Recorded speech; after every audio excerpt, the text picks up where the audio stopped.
Hello guys, welcome to my YouTube channel. അപ്പോൾ ഇന്നൊരു ഉള്ളിവട റെസിപ്പി ആയിട്ടാണ് ഞാൻ വന്നിട്ടുള്ളത്. അപ്പോൾ ടേസ്റ്റി ആയിട്ട് സിമ്പിളായിട്ടുള്ളൊരു ഉള്ളിവട എങ്ങനെ ഉണ്ടാക്കുന്നു നോക്കാം. Once again welcome to my YouTube channel love and lavender.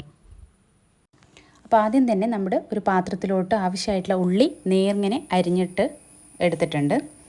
ഇനി ഇതിലേക്ക് ചെറുതായിട്ട് അരിഞ്ഞ ഇഞ്ചി, പച്ചമുളക് നമ്മുടെ എരിവിന് ആവശ്യത്തിന് എടുക്കാം.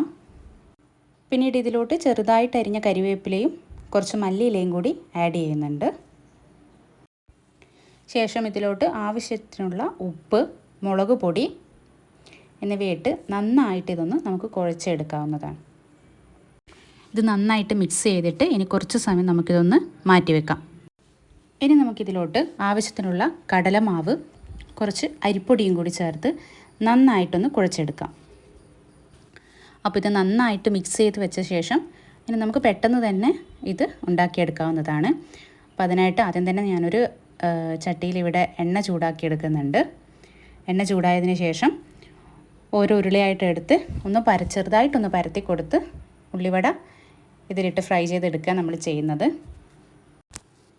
അപ്പോൾ ഓരോ ഭാഗവും നമ്മളിങ്ങനെ ജസ്റ്റ് ഒന്ന് തിരിച്ചിട്ട് കൊടുത്ത് കുക്കാകാനുള്ള ടൈം ഒന്ന് കൊടുക്കേണ്ടതാണ്.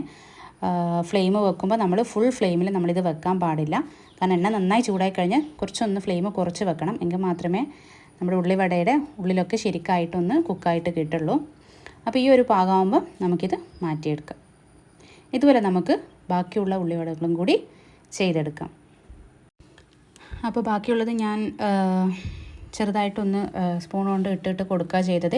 പരത്തിയിട്ട് ആക്കുന്നവർക്ക് അങ്ങനെ ചെയ്യാം. ഉള്ളിവടയുടെ ഷേപ്പ് ഏത് രീതിയിലാണ് വേണ്ടത് വെച്ചാൽ നിങ്ങളുടെ ഇഷ്ടത്തിന് ചെയ്യാം. അപ്പോൾ ഞാൻ പെട്ടെന്ന് ആയി കിട്ടാൻ വേണ്ടിയിട്ട് കുറച്ച് സ്പൂണിലെടുത്തിട്ട് ആക്കിയിട്ടുള്ളത്. അപ്പോൾ നമ്മുടെ ഉള്ളിവട ഇവിടെ റെഡിയായി കഴിഞ്ഞു. അപ്പോൾ ഇതുപോലെ സിമ്പിളായിട്ട് നമുക്ക് വൈകുന്നേരത്തെ ഒരു സ്നാക്സ് ആയിട്ട് എളുപ്പത്തിൽ നമുക്ക് ഉള്ളിവട തയ്യാറാക്കാവുന്നതാണ്. അപ്പോൾ നിങ്ങൾക്ക് ഈ വീഡിയോ ഇഷ്ടപ്പെട്ടിട്ടുണ്ടെങ്കിൽ തീർച്ചയായിട്ടും ലൈക്ക് ചെയ്യുക, ഷെയർ ചെയ്യുക, സബ്സ്ക്രൈബ് ചെയ്ത് സപ്പോർട്ട് ചെയ്യുക.